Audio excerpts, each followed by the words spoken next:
Reform UK's leader is now openly pledging something no mainstream party has dared to say out loud: a mass removal of more than 500,000 people who came here illegally. If you cross into Britain illegally, you will be detained, deported, and permanently barred from staying. No exceptions.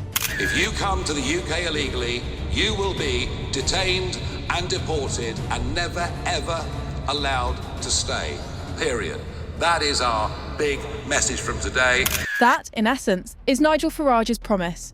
What he is outlining would be the biggest deportation operation in modern British history, targeting over 600,000 illegal migrants. The blueprint includes 5 military-style deportation flights, taking off every single day, backed by an army of 6,000 specialist enforcement officers, deliberately modelled on US-style ICE units. Farage isn't just tinkering with asylum rules.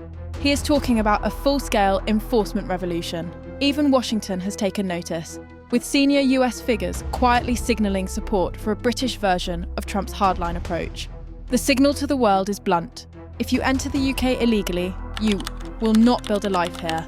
You will be sent back, whether that's to North Africa, the Middle East, or hardline Sharia-run states. And the public response has been explosive. Hundreds of thousands have already rallied behind Farage's Operation Restoring Justice.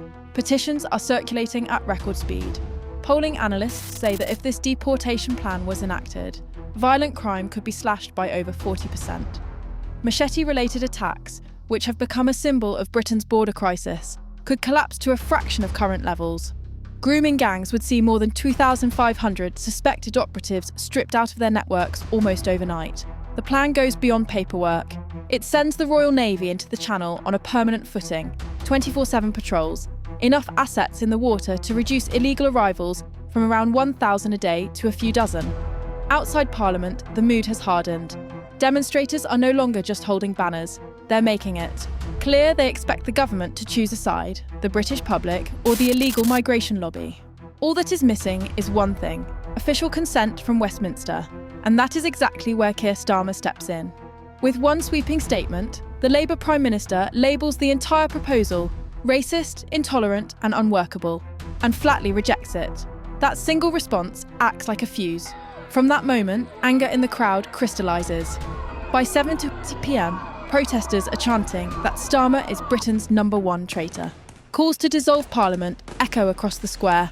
Even across the Atlantic, insiders whisper that the UK is now on a path of deliberate self-sabotage under Starmer's leadership. On the ground, tension spikes. 5 migrant hotels are surrounded by furious locals. At 7:34 p.m, the first bottles are hurled towards police lines. The command comes from above. Contain the far-right extremists, form the shield wall. But the situation spirals.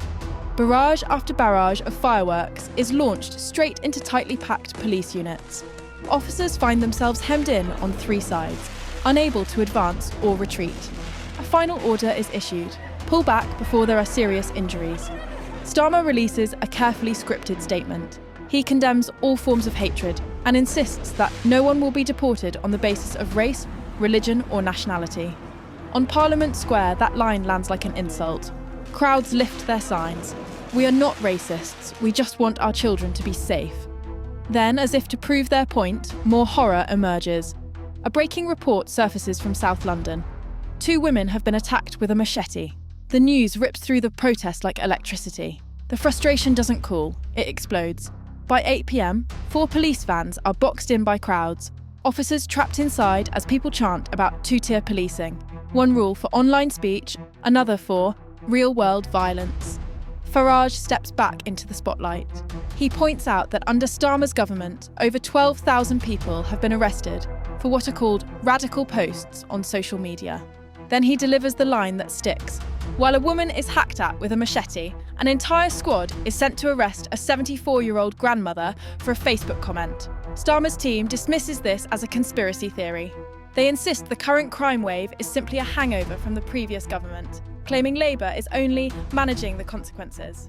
But crucially, they admit they have left the root causes of illegal immigration and border chaos virtually untouched.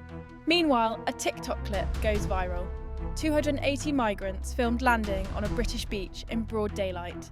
It racks up over 8 million views in just 6 hours before comments are quietly disabled. Then comes the leak that changes everything.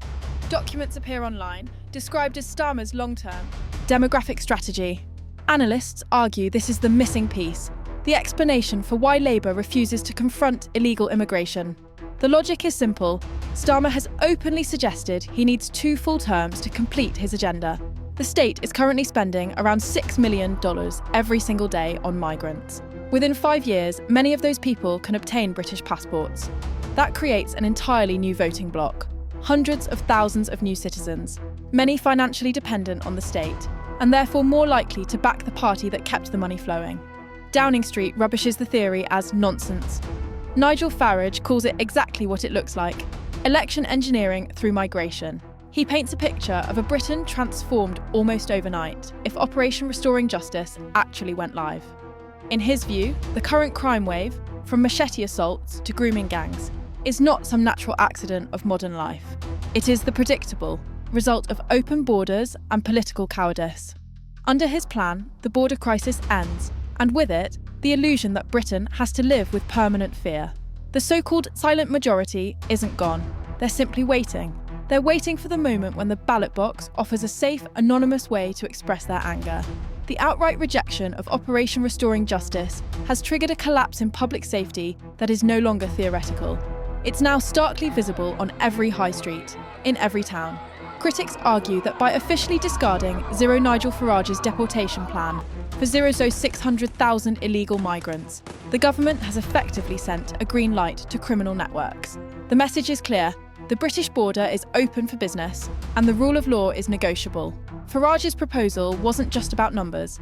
It was built on a strategy of absolute deterrence, leveraging military-grade logistics to shatter the business model of the gangs, profiting from illegal immigration, UK. Keir Starmer's refusal to implement these measures is seen by many as an effective surrender of control over our streets to those who wish to do us harm. The immediate consequence: a 2-tier justice system. The native population is policed with an iron fist, while foreign national offenders operate with what opposition figures call tactical impunity. We are witnessing a terrifying rise in machete attacks because the perpetrators know there is no credible threat of immediate removal. Under the Farage doctrine, a convicted gang member would be on a one-way flight within 24 hours.